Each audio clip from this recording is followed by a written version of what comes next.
All right, so there's a question that I've been asked multiple times over the last couple of years at least, whether it's a buddy or over on Dawg Post, and it's how specifically has Kirby Smart changed the program?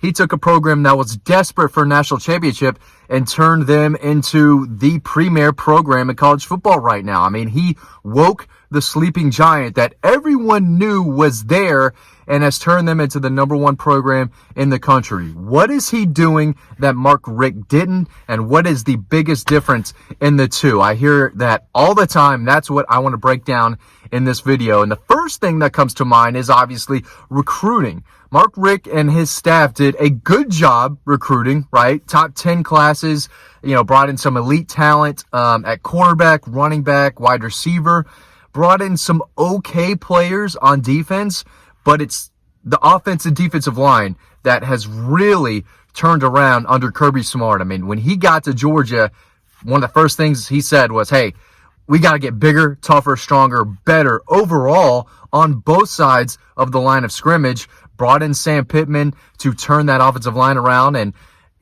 that's kind of what happened. He turned the offensive line, which was a weakness for most of the time, I feel like, under Mark Richt, and he turned it into a strength, right?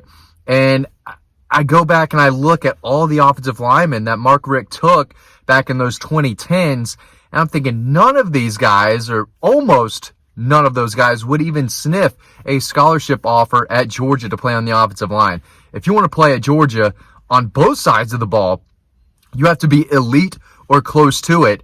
And Kirby Smart said, we got to change this up.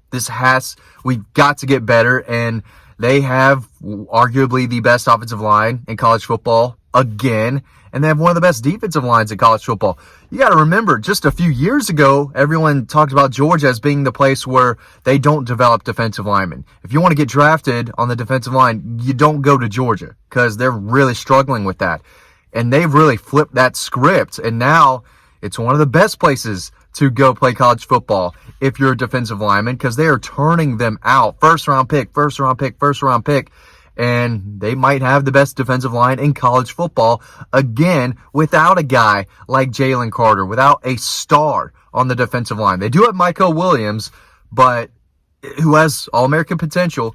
But as far as those interior guys, a lot of good players, but there's no Jordan Davis type or Jalen Carter, in my opinion. And that's where things have changed. And, again, Mark Richt did a great job of going out and getting out-of-state players like Noshawn Marino, Todd Gurley, Sony Michel, Jacob Eason, Matthew Stafford, Aaron Murray, A.J. Green, right, at quarterback, running back, tight end, wide receiver. They never had a problem there. But the consistent three-star, completely average offensive lineman coming in turned out to, be an Achilles heel for their offense. And on the defensive line as well, guys like Ramik Wilson and Amarlo Herrera, Daryl Gamble, those guys were not playing linebacker for Kirby Smart. A lot of those defensive backs were not going to sniff an offer from Kirby Smart at Georgia right now. There's a reason Alabama didn't really offer most of the defenders who played at Georgia. Alec Ogletree was a different story, right? He was a beast. He was a freak. Jarvis Jones, different story, right? But for most of those guys, there's a reason Kirby didn't recruit them at Alabama, and it's because they were not elite players. Now, they're going after the best of the best, and they're landing the best of the best. So what I'm trying to say is, from a recruiting standpoint, Rick brought in 4 or 5 really, really talented guys, and the rest of that class, the other 15 or 20, were average. Some above average, some below average, but it wasn't cutting it. Now, they are 2 deep, sometimes 3 deep at most positions all over the roster, and that's why they're a championship caliber program. Another thing I want to say is the staff that Kirby has built is a lot better than the staff that Mark Richt has built. Kirby Smart would never hire Brian Schottenheimer to run the offense. He would never hire Willie Martinez to run the defense. He has hired guys who are not only great X's and O's coaches, right, but they can recruit. They enjoy recruiting. For the most part, I'm sure they wish they had a little more downtime because they recruit harder than anyone else, but they're good at it. They know how to win over elite players, and they know how to develop them and get them into the league. And that's just not something we saw from Mark Richt and his staff, generally speaking, right? From every position. Georgia's pushing them all out. You can play anywhere on the football field at Georgia and be able to go to the NFL. And you know, in the Mark Richt days, that just wasn't happening. Occasionally, you'd have some guys, you know, be a first-round pick, so on and so on, but it wasn't the machine that it is now. No way. And I think Georgia's going to put 10-plus guys in the NFL draft next year, too. That machine's going to keep turning and turning and turning. Make sure you sign up to the newsletter down below. We've got a lot of great content coming. The high school football season is here. We're going to go see Dylan Raiola tonight. Should have some, well, I'm making this Friday. You're watching this Saturday, so there could be some Dylan Raiola highlights coming up today by the time you're watching this video, so make sure you stay tuned to that. But read the content we've got on Dawg Post. It is phenomenal. That link is down below. It's free to sign up to the newsletter, so do that for me now. But another thing is just the culture that Kirby Smart has brought in. It is a win at all cost, right? Discipline, composure, physicality. That's not really something we saw a lot of the times, you know, during the Rick days. But he came in and he said, we're going to be tough and physical. We are going to bully our opposing teams, right? Leave no doubt. That's what he wants to get to do. And they work hard. They practice hard. Kirby's not taking them to jump off the high dive a few weeks before the season starts. They are locked in. They are practicing harder and harder each day. They're out competing a lot harder than they were, you know, 6-7 years ago. I guess 8 years ago now, when Kirby was still at Alabama. I mean, things have changed. They have a winning DNA, a winning mentality, and the expectations are higher. This standard is higher. Those previous Georgia teams would get walloped by these current Georgia teams just because of the level they practiced, the level of talent, the depth on the roster. There's a lot of reasons why, but you know, Kirby has just changed the face of the program, the mentality of the program.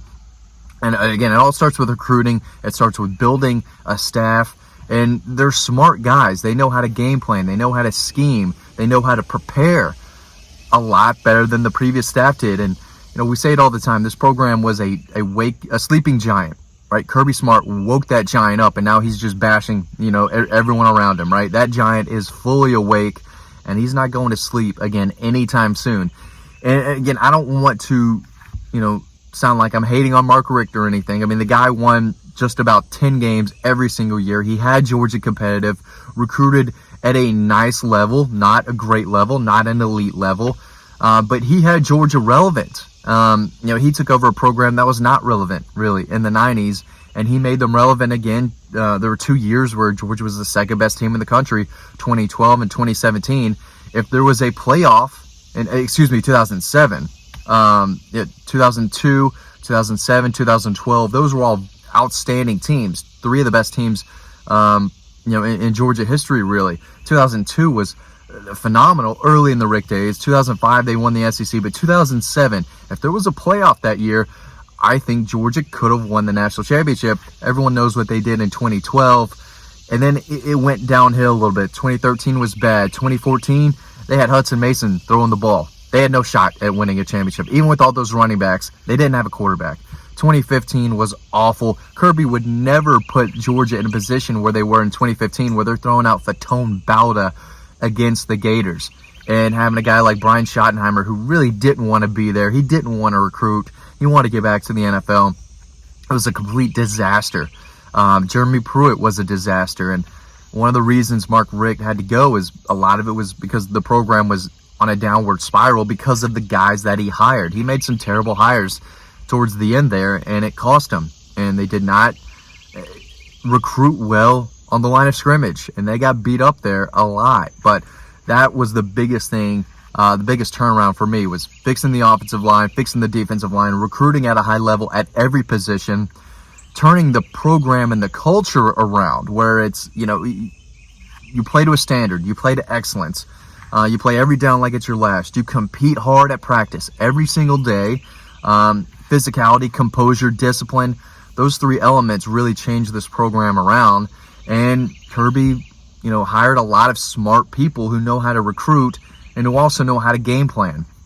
I mean, it was those three things, in my opinion, that changed everything for this program. It turned Georgia into a relevant, good program, which they were, consistent top 25, top 15 at times, sometimes in the top 10, and turned them into the biggest college football powerhouse in the game right now. And, Kirby took a really good program and turned it into the best. And in my opinion, those three elements were the reason why. Thanks for watching this video. Make sure to stay tuned to everything we have over on Dawg Post. Click that link below to sign up to the newsletter. It's free. Thanks for watching, and I'll see you over on Dawg Post.